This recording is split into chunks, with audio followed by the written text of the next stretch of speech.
My ascendant, it's Michelle, your practical priestess here at Divinely Genuine. So we're here to do your tarot reading for the solar eclipse on July 12th, 2018. So I've already communed with Spirit and shuffled the deck, blessed the deck. Now I'm ready to cut it. This might be better actually. So again, this is for Gemini ascendant, not to be confused with Gemini sun or moon. And in order to find out your ascendant sign, it's also referred to as your rising sign. You need to Google your natal birth chart.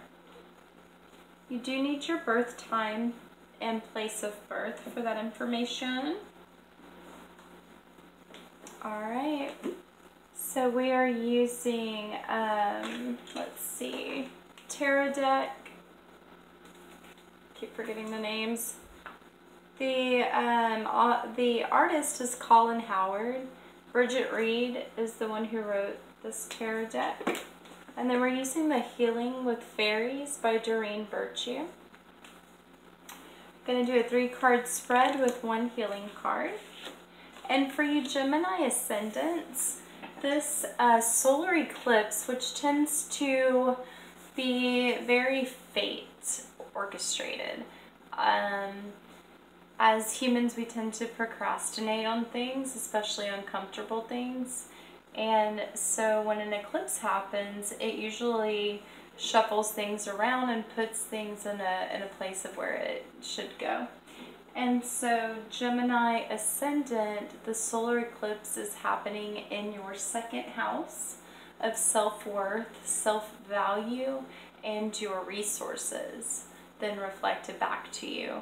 It's just your means of exchange.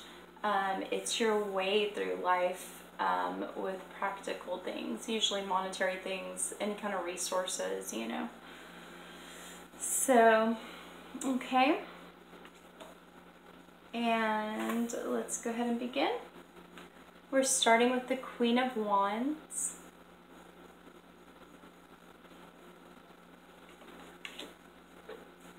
Court cards are said in tarot to represent people in our lives. Let's see here. Wands.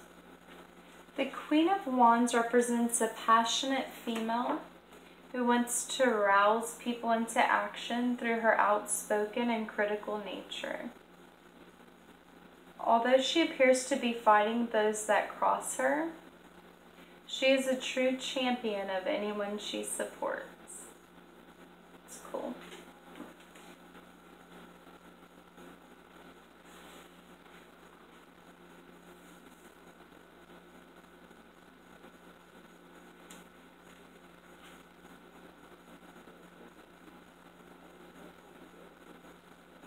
That's a really cool card to get for the area that this is affecting you guys, because it's important to know your value.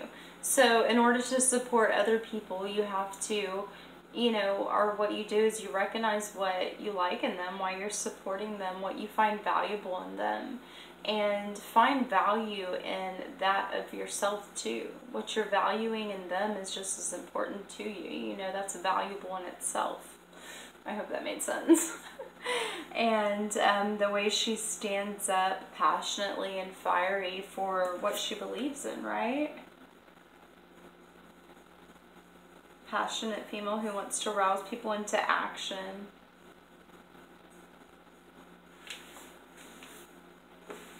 So she wants to inspire people into action. A very fiery card, sun behind her like that. I guess that's her design of her throne. And then we have the Moon card.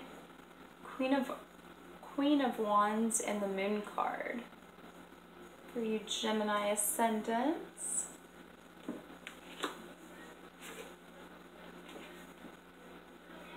The Moon card I like to think of as the goddess.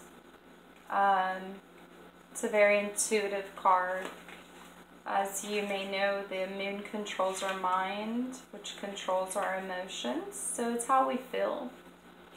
The moon upright in tarot, this is the card of the subconscious and refers to those things which are hidden and sometimes feared.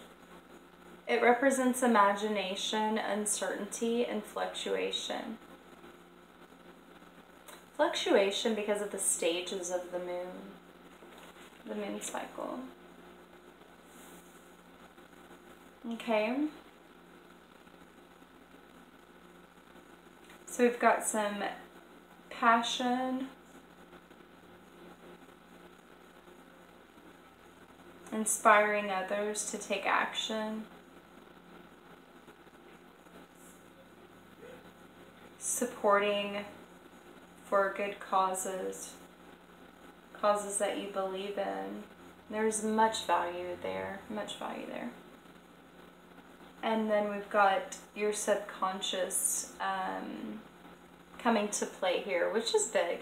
Because in order to increase your value, like for me personally, I have Jupiter transiting my second house, so it's causing me to grow and expand in these areas.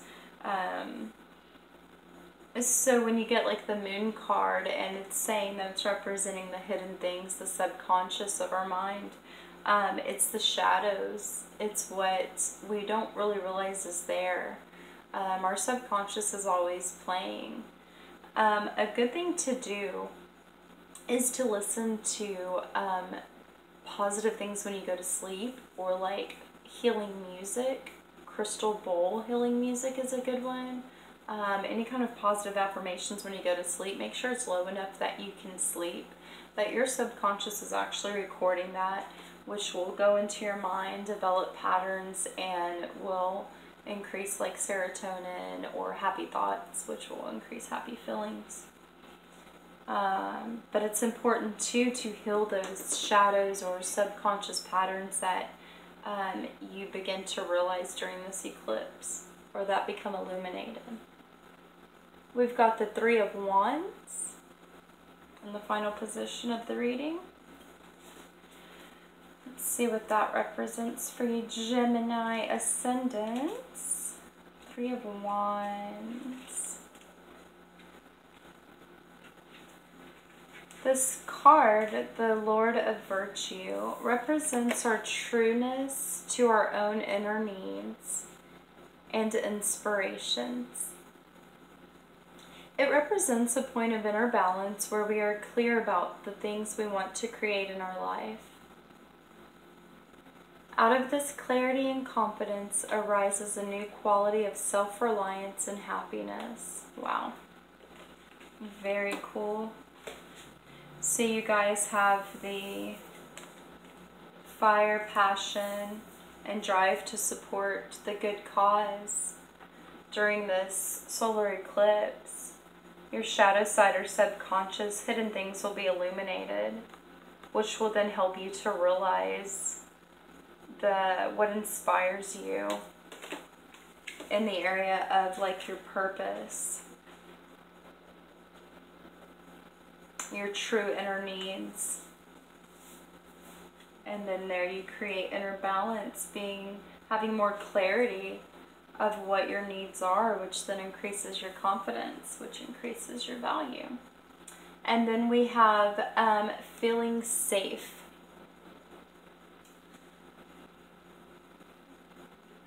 It was reversed.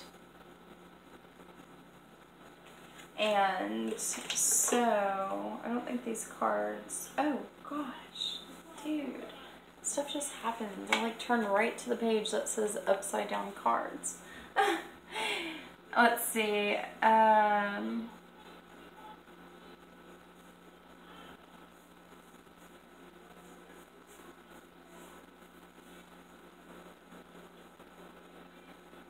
it says each upside down card represents an area where you need some additional attention, what is commonly referred to as a block.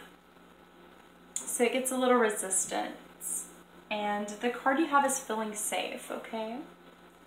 So during this eclipse, some shadow sides will be illuminated with the moon card, some subconscious patterns. They're being illuminated so that this Three of Wands can come into play and help you balance your innermost desires and needs, and then be able to gain confidence from that so that you can more assume the Queen of Wands position, you know, being more confident in standing up for what she supports. So feeling safe is a bit of a challenge. You don't feel as safe during this time. Let's go ahead and read it.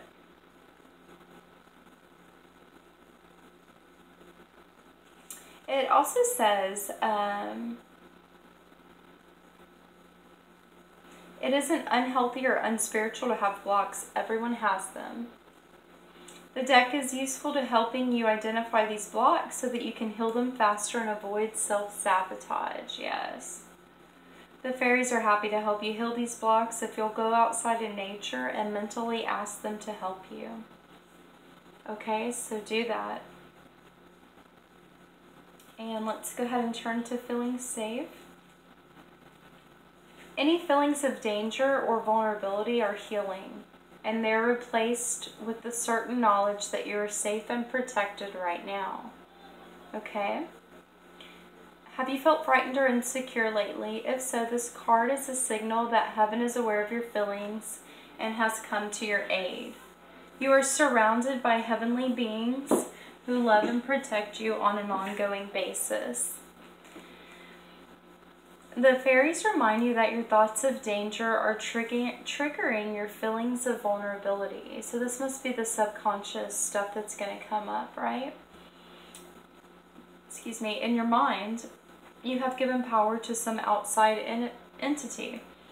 You believe that this idol that you have created has the power to hurt you, yet the only power it has is that which you have attributed to it.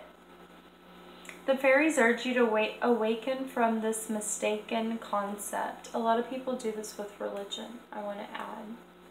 They give power to something they've been taught and that they've feared, in which if you get quiet and think about what you really imagine God or Spirit to be like, whatever resonates, whatever feels right, the answers are within. You don't need to look outside of yourself for the one that created you. The fairies urge you to awaken from this mistaken concept. See that you have power to create a happy and secure dream and make the decision to feel safe. Affirmation. I am safe, I am secure, I am completely protected at all times.